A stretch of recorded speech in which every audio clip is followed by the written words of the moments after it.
Good afternoon. I am Patrick Windhorst, State Representative for the 117th District, which includes all or part of the 10 counties in the southernmost part of Illinois. I am the chair of the House Republican Truth and Public Safety Working Group, as well as a House Republican floor leader. I am joined today by members of our working group.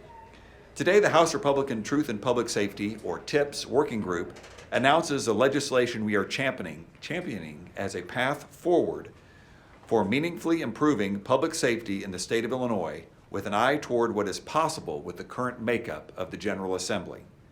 First, I would like to talk about our process. Our working group started meeting in January. We have heard from various groups, individuals, and stakeholders, including law enforcement, prosecutors, attorneys, and retired judges, among others. We took information presented to various task forces. We also reviewed bills filed by members during this legislative session. From this information, we have put together a package of over 20 bills as the final product of the working group. Let me tell you a little bit about the three categories of bills we have decided to address.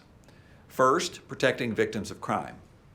Second, the Real Pretrial Fairness Act. And finally, recruitment and retention of law enforcement officers. I will now describe the bills that were brought forward in the Protecting Crime Victims category. House Bill 3357 establishes the new offense of domestic assault, which makes it a crime to engage in conduct that places a family or household member in reasonable apprehension of great bodily harm. House Bill 3356 adds an age factor for the offense of domestic battery, which enhances penalties for those who commit domestic battery against individuals over the age of 60. House Bill 4053 amends the 3 phone call for detainees rule and prohibits those detainees from contacting the victim of the crime. This provision will give added protection and prevent victims from being intimidated. House Bill 3352 expands the offenses for which an arrested person must provide a DNA sample upon arrest to include all forcible felonies and aggravated domestic battery. This change will assist with solving more crimes and getting justice for victims. House Bill 3209 prevents victims from being forced to testify in pretrial detention hearings. All of these bills and others are designed to protect victims' rights and to help keep those victims safe in their homes and in their communities. I will now turn it over to Representative Dennis Tipsord. Thank you, Representative Windhorst. I'm State Representative Dennis Tipsord, and my home county is Woodford County. I've been in law enforcement for nearly 30 years, and I currently serve as the Chief Deputy for the Woodford County Sheriff's Office, a position I've held for 9 years. When given the opportunity to serve and engage with this working group on these important issues, I jumped at that chance. I ran for office encouraging voters to send a deputy sheriff to Springfield, knowing that we need firsthand law enforcement experience down here to fix the issues, back our law enforcement, and restore sanity in the face of unending mandates on our local governments from bureaucrats here in Springfield who don't understand what our first responders face every day in the line of duty.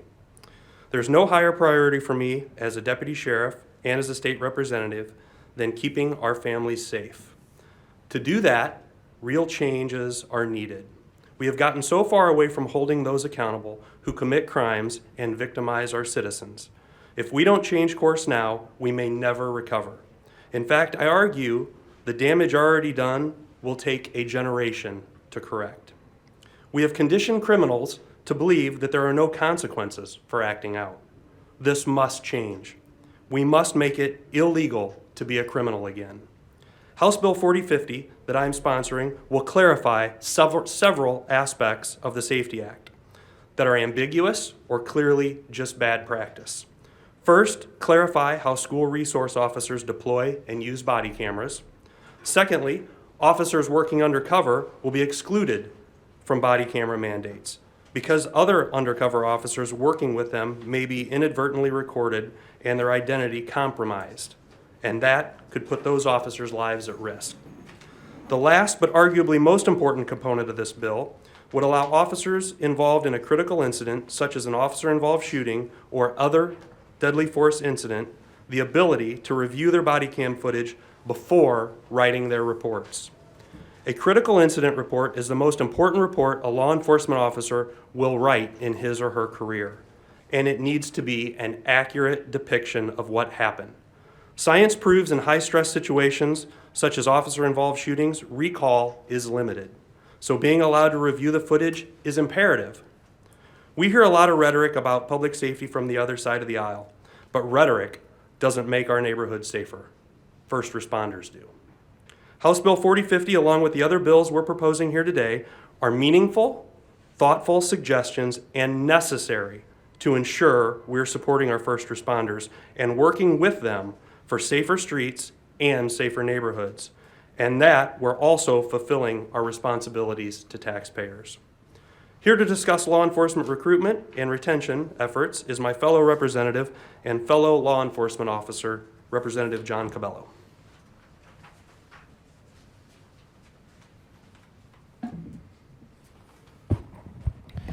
Thank you. My name is John Cabello. I'm Assistant Minority Leader and State Representative in the 90th District.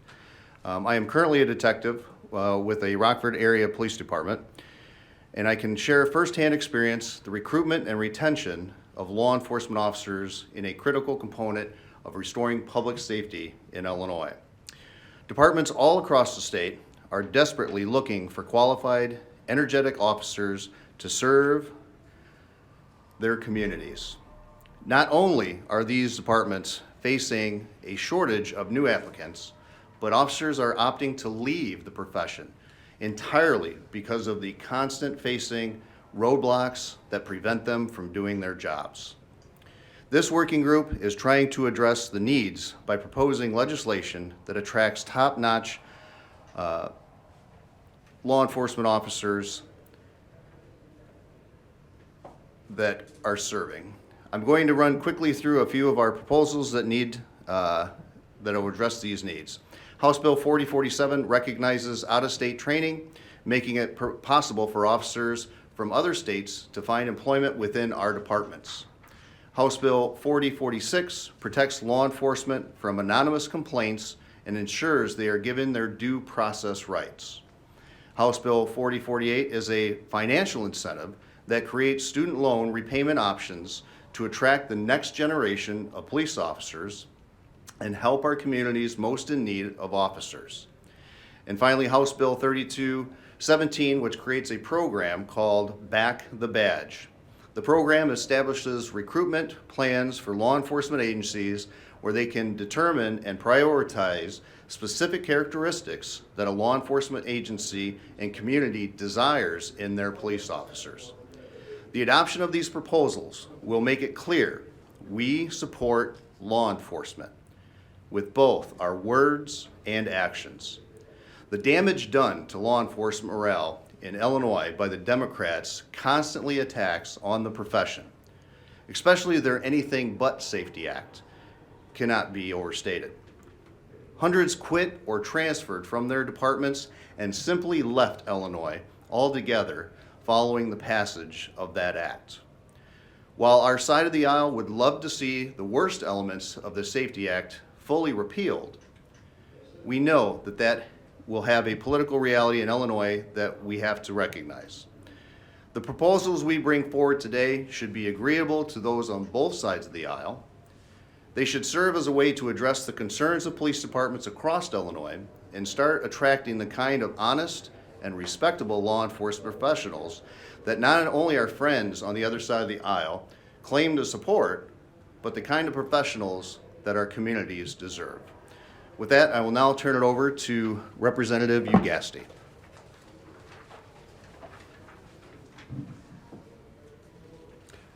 Thank you, Representative Cabello. I want to start by thanking the members of the House TIPS Working Group, as well as the many stakeholders we have worked with and met with over the time we've been preparing this, and in my case, a number of years since I've been on a number of committees and commissions dealing with this issue. My name is State Representative Dan Ugasti. I represent the 65th District, parts of Kane and DuPage County. I am pleased to be joining you today to talk to you about our working group's proposal on pretrial detention and cash bail. Statutory language in the Safety Act passed by the Democrats ended cash bail. This required that most criminal suspects go free while awaiting trial. This practice is already underway in parts of Illinois and is not keeping those communities safe.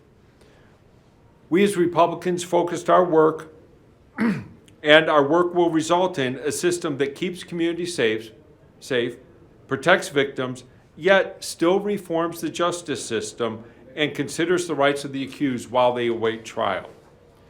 The elimination of cash bail in our state is not the right answer, nor will it produce those goals I've just outlined. We cannot have dangerous offenders free to roam the community, intimidate their victims, and potentially victimize other innocent Illinoisans. This side of the aisle wants to work to meaningfully address pretrial reform that considers the rights of the accused, but not at the expense of the remainder of the residents of Illinois. As a quick background, I served on the Supreme Court Commission to study pretrial fairness when I was first joined the legislature and was appointed by our leader. At the end of almost 2.5 years of work, the commission drafted a report which the court adopted. Not surprisingly, the only issue that was not agreed upon in its entirety was cash bail. We believe that in order for any system to work, cash bail must be part of that equation. Using the recommendations of the commission's report, the legislation we filed will provide real pretrial fairness in Illinois.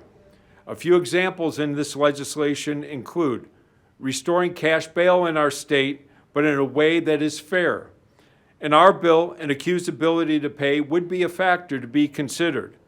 Bail must be the least restrictive means to assure public safety and protect victims. Protecting crime victims would be another aspect of it. We would require state's attorneys to provide notification to victims of all pretrial hearings, bail decisions, conditions of release, and instructions on seeking enforcement of release conditions. In addition, our bill provides for use of risk assessment tools and reminders of court appearances for the accused. We Republicans believe this bill will adequately address many of the issues we have heard from stakeholders on both sides, balancing the rights of the accused with the right to keep the public to be kept safe. If we are going to provide for safety and at the same time provide meaningful pretrial reforms, this means we cannot just consider the rights of one group without concerning ourselves with the rights of the others.